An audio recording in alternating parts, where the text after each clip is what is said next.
पहले है विलेयता किसे बोलते हैं। हेडिंग हमारी ठोस तथा गैस की द्रव्यों में विलेयता। विलेयता क्या होती है? विलेयता क्या होती है? देखो किसी पदार्थ में कोई चीज कितनी अधिकतम मिलाई जा सकती है, कितनी अधिकतम मिलाई वो क्या कहलाती है? विलेयता कहलाती है। साहिल, विलेयता क्या है? किसी चीज से फिर बता रहा हूँ, सुनो ध्यान से। किसी पदार्थ में कोई चीज अधिकतम कितनी मिलाई जा सकती है, वो उसकी विलेयता कहलाती है। सपोज हमारे पास चीनी है और पानी में हम चीनी मिला रहे हैं।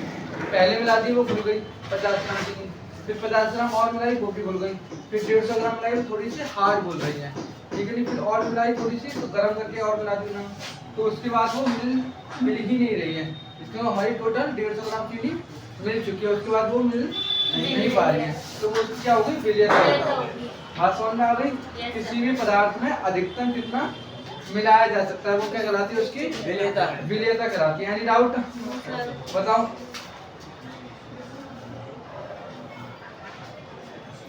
दूसरी चीज क्या है? विलेयता हमेशा किस पर निर्भर करेगी? उसके ताप पर। किस पर? उसके ताप पर और दाब पर, टेम्परेचर पर और प्रेशर पर। किस पर? टेम्परेचर और प्रेशर पर, ठीक है ना?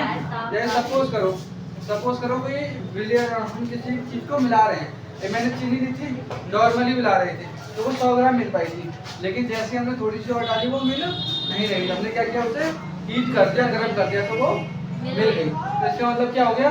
जैसे हीटिंग बढ़ेगी तो विलेयता बढ़ जाएगी। समझ में आ गई? या फिर ऐसा हो सकता है कोई चीज उसमें किसी चीज में मिल नहीं रही, हमने क्या किया?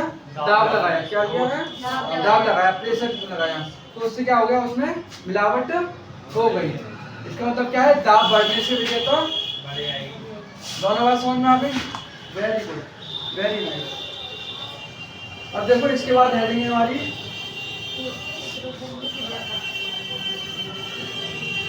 दोनों ही एक चीज है, या तो ठोस को मिलाओगे या गैस को मिलाओगे, दोनों ही यही फॉलो करेंगे जो रूल मैंने बताए हैं, ठीक है नहीं? क्या बताया है कि यदि हमारा टेम्परेचर बढ़े, क्या बढ़े? टेम्परेचर बढ़ेगा, इंक्रीज होगा, ठीक है ना? तब क्या होगा? तब इसका रिजल्ट क्या होगा? विलेयता जो होगी वो क्या होगी? विलेयता क्या होगी? बढ़ेगी। विलेयता क्या होगी? वो भी बढ़ेगी, ठीक है। दूसरा क्या है? यदि प्रेशर बढ़ाया जाए, क्या बढ़ाया जाए? प्रेशर। यदि हम प्रेशर को बढ़ाएंगे, तो विलेयता क्या होगी? घटेगी।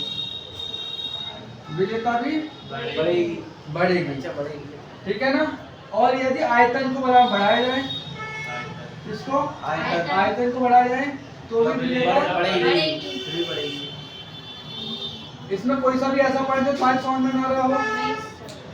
अच्छा, पहले हमने विलेयता समझ ली। किसी भी चीज में कोई चीज कितनी घुल जाती है, क्या हो जाती है? उसमें घुल जाती है, मिल जाती है, वो क्या कहलाती है? विलेयता कहलाती है। क्या कहलाती है? विलेयता कहलाती है। दूसरी चीज क्या है? विलेयता किस पर निर्भर करती है? तो विलेयता किस पर निर्भर करेगी? ताप पर, दाब पर और आयतन पर। ताप के बढ़ने से क्या होगा? विलेयता भी बढ़ेगी। विलेयता बढ़ेगी। और दाब के बढ़ने पर विलेयता बढ़ेगी। कोई बता सकता है क्यों? दाब की फोर्स लग रहा था वाले फोर्स। देखो इसका रीजन बता रहा हूँ क्यों मैं। सबसे पहले हम देखते हैं टेम्परेचर पर। किस पर? टेम्परेचर पर। ये तो तुम्हें पता है ना, कभी भी हम हीट मिलेगी, कभी भी गर्मी मिले तो अणु जो है दूर दूर जाते हैं। किसी भी चीज के अणु दूर दूर होते हैं। इसलिए तो तुमने कभी पानी देखा है? पानी जब भी देखा होगा तो पानी में क्या होता है? जब उसे हीट मिलती है, बर्फ लेना, कभी क्या लेना? बर्फ को हीट करना, तो वो क्या होगी? पहले पिघलना स्टार्ट होगी। क्या होगी? पिघलना स्टार्ट होगी। लेकिन जैसे उसे और हीट दोगे तो वो भाप बन जाएगी। क्या बन जाएगी? भाप बन जाएगी, स्टीम बन जाएगी। समझ आएगी नहीं? पहले बर्फ थी, स्टीम ही तो बनेगी। जी सर, भाप को ही तो कहते हैं। पहले बर्फ थी, क्या थी? बर्फ। जब बर्फ थी वो, तो उसके अणु क्या थे? बहुत पास थे, जिसकी वजह से वो ठोस थी, लेकिन जैसे ही थोड़ी सी हीट मिली तो उसके अणु क्या हो गए, थोड़े से दूर हो गए, जिस वजह से वो तरल पदार्थ बन गया, द्रव्य बन गया, ठीक है ना। और जैसे उसे और हीट मिली तो उसके अणु और दूर हो गए, क्या हुए, और दूर हो गए, और ज्यादा दूर होने की वजह से वो गैस कहलाई। बात समझ में आ गई। अणु ज्यादा पास, ठोस थोड़े से दूर, द्रव बहुत दूर, गैस। बात समझ में आ गई। इसका मतलब क्या है, हीट के बढ़ने से अणु दूर होते हैं। बात समझ में आ गई। अब सपोज करो, पहले मैं बता रहा हूँ टेम्परेचर में वरीयता क्यों बढ़ती है। कोई चीज मौजूद है, कोई चीज इतनी सी है, ठीक है नहीं, उसे हमने हीट दिया तो उसके अणु दूर होंगे कि नहीं। पहले इतना एरिया गिर रहा था, इतनी सी थी, अब उसके अणु दूर हो रहे हैं, तो उसमें खाली स्थान मौजूद हो गया कि नहीं। अब जहाँ खाली स्थान है वहां पर दूसरी चीज आ सकती है कि नहीं। इसका मतलब पहले जितनी चीज आ रही थी अब ज्यादा आ जाएगी कि नहीं। समझ पा रहे हो थोड़ा सा। जैसे हमने हीट किया तो अणु दूर हो गए, और दूर होने की वजह से जगह खाली हो गई, उसमें कोई भी चीज आ सकती है कि नहीं। इसका मतलब टेम्परेचर बढ़ने से विलेयता और ज्यादा बढ़ेगी कि नहीं, चाहे वो गैस में हो या फिर ठोस में हो, ठीक है। दूसरी चीज क्या है, प्रेशर। क्या होगा, प्रेशर से समझते, प्रेशर का मतलब क्या है, प्रेशर का मतलब दाब लगाना। किसी एक निश्चित एरिया पर लगाया गया फोर्स, बल क्या कहलाता है, दाब कहलाता है, प्रेशर कहलाता है, ठीक है ना। अब देखो, कभी भी हम दाब लगाते हैं, क्या लगाते हैं, दाब। अब कोई सपोज करो कोई चीज दूर है, क्या है, दूर, और हम क्या कर रहे हैं, उसमें दाब लगा रहे हैं, तो पास आएगी कि नहीं, एक दूसरे में मिक्स हो जाएगी कि नहीं। यही तो होता है, दो चीज हमारे पास अलग अलग है, हम उससे दाब लगा के योग लगा रहे हैं, तो क्या होगा, वो एक दूसरे में मिक्स हो जाएंगी, क्योंकि उसके अणु क्या आ जाएंगे, पास आ जाएंगे। बात समझ में आ रही है। सिर के ऊपर चीज तो नहीं आ रही है। कभी आटा कूदा है, आटा, आटे के अणु क्या होते हैं, दूर होते हैं। क्या होते हैं, आटे के अणु दूर होते हैं। जब उसमें तुम दाब लगाते हो, क्या लगाते हो, दाब, तो क्या होता है, सब मिक्स हो जाता है। कभी कचौड़ी खाई है, कचौड़ी में वो क्या लगाता है, वो ग्रीन कलर का लगाता है, ठीक है नहीं, जो भी लगाता है, तो क्या करता है, उसमें लगाता है, फिर उसे मारता है, उस पर दाब लगाता है, ठीक है नहीं। देखो अभी क्या थे, आटे थे और फ्लोर था, और फ्लोर के मॉलिक्यूल्स थोड़े से दूर होंगे, जब भी उसने दूसरी चीज डाली और उसमें फोर्स लगाया तो वो उसके अंदर मिल गया। समझ में आई कि नहीं। इसका मतलब क्या है कि फोर्स लगाने से थोड़ी सी भी जगह होगी तो अणुओं को उससे पास लाया जा सकता है। समझ में आ गई कि नहीं। इसके मतलब क्या है कि जैसे ही हम प्रेशर को बढ़ाएंगे तो दाब भी अपने आप, विलेयता भी अपने आप बढ़ जाएगी। समझ में आ रही है। कि कोई चीज मिलाई, दाब लगा दो, थोड़ी सी जगह होगी वहां मिल जाएगा, फिर थोड़ी सी मिलाई वैसे नहीं मिल रहा, दाब लगा दो, फिर कहीं ना कहीं मिल जाएगा। समझ रहे हो, दाब लगाने से हमेशा विलेयता, लेकिन एक निश्चित सीमा तक, निश्चित सीमा के बाद कोई चीज फॉलो नहीं होती। फिर आयतन, सपोज करो पहले इतना सा आयतन था किसी चीज का, हम उसमें मिला रहे हैं, अब वो आयतन बड़ा हो गया तो उसमें ज्यादा चीज आएगी कि नहीं। इसका मतलब क्या, आयतन बढ़ने से चीज उसमें ज्यादा मिलाई जा सकती है, इसका मतलब उसकी विलेयता बढ़ जाएगी। यानी डाउट, कोई परेशानी। दूसरी हेडिंग है इसमें, ठोसों की द्रवों में विलेयता, ठोसों की द्रवों में विलेयता।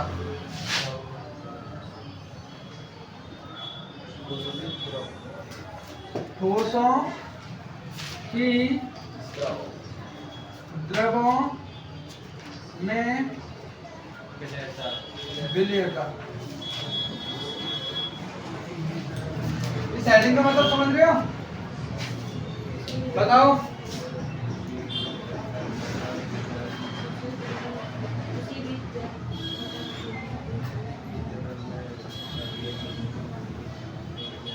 बताओ इस हेडिंग का मतलब क्या बोल रहे हो।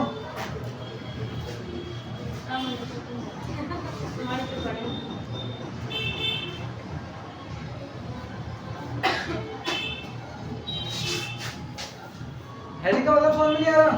हेड में है ठोसों की द्रवों में, इसका मतलब ठोस जो है किसमें घुल रहे हैं, द्रव में। दूसरी क्या है, जो ठोस है उसमें द्रव मिलाए जा रहे हैं, उसको उसकी विलेयता कह रहे हैं कि ठोस जो है, ठोस की द्रवों में विलेयता, ठोस जो है द्रवों में कितना मिल रहे हैं, वही उसकी विलेयता कहेंगे। समझ में आ रही है कि नहीं। कोई द्रव पदार्थ है हमारे पास, जैसे पानी समझ लो, ठीक है नहीं, और दूसरा पदार्थ समझ लो, ठोस चीनी समझ लो, ठीक है नहीं। हम चीनी को, चीनी क्या है, पानी क्या है, तो चीनी को पानी में मिला रहे हैं, इसका ठोस को पानी मिला रहे हैं। द्रव में मिला रहे हैं। Yes sir. पहले हमने ठोस लिया, ठोस का मतलब चीनी। Yes sir. दूसरा हमने द्रव लिया, द्रव का मतलब पानी। चीनी को पानी में मिला रहे हैं, इसका मतलब ठोस को द्रव में मिला रहे हैं। ठीक है ना, यही तो खिलाएगी ठोसों की द्रवों में मिल जाता। यही भी चीज यही फॉलो करती है। नेक्स्ट हेडिंग क्या है इसमें? नेक्स्ट वही है जो आपने लिखा है। दूसरा है संतृप्त विलयन। क्या है? इस पर डालो वेरी मोस्ट इम्पोर्टेंट। वेरी इसके साथ संतृप्त, असंतृप्त, इस तरह के अति संतृप्त ये पढ़ोगे तुम।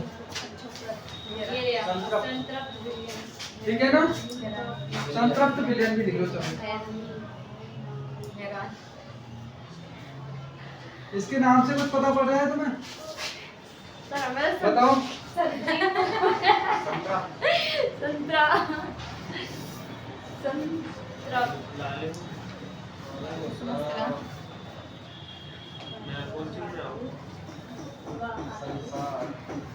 लो संतृप्त विलयन क्या होता है? देखो सुनो, संतृप्त विलयन क्या है? यदि हमारा दाब और ताप, दाब और ताप निश्चित हो, ताप और ताप क्या हो? निश्चित। ये टेम्परेचर और प्रेशर निश्चित है। क्या है? निश्चित। इसका मतलब ना तो ये बढ़ रहा है और ना घट रहा है। घट रहा है। ठीक है ना? यदि ये दोनों ताप और दाब निश्चित हों, तब उस स्थिति में हम कोई चीज किसी में मिला रहे हैं और अधिकतम जितनी वो मिल जाएगी, अधिकतम जितनी वो मिल जाएगी, वो उसकी संतृप्तता कहलाती है। क्या कहलाती है? संतृप्तता कहलाती है। संतृप्तता क्या है? कोई चीज किसमें कितनी अधिकतम घुल सकती है। हाँ, क्वांटिटी बताना। कोई चीज कितनी उसमें अधिकतम घुल सकती है, वो उसकी संतृप्तता कहलाती है। बात समझ में आ गई? और उस जिसमें हमने घोल करके जो हमें मिला है, जो पदार्थ हमें मिला है घुल करके, वो विलयन बन गया और उस विलयन को क्या कहेंगे? संतृप्त विलयन कहेंगे। दोबारा बोलिएगा। संतृप्त समझ में आ गई थी? कोई चीज किसमें अधिकतम घुल रही है, वो उसकी संतृप्तता कहलाती है। और घोलने के बाद, अधिकतम घोलने के बाद जो हमें मिला है वो विलयन कहलाएगा। ठीक है नहीं? उस विलयन को क्या कहेंगे? संतृप्त विलयन कहेंगे। बात समझ में आ गई? Any doubt? इसके बाद है असंतृप्त विलयन। क्या है?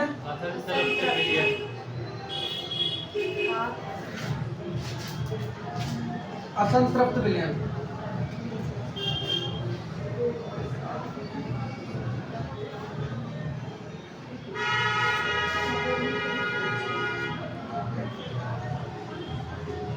इसके नाम से ही पता पड़ रहा है क्या हो रहा है? ये असंतृप्त है। इसका मतलब क्या है? जितनी घोली है उसमें क्या कर रहे हैं हम? अधिकतम मिलाने की और कोशिश कर रहे हैं, या फिर अधिकतम और मिला दी है, उसको क्या कहेंगे? असंतृप्त विलयन कहेंगे। Any doubt?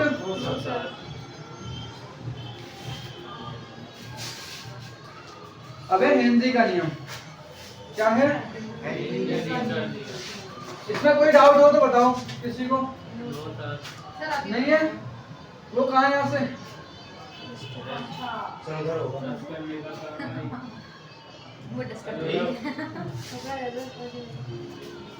मिटा दे इसे।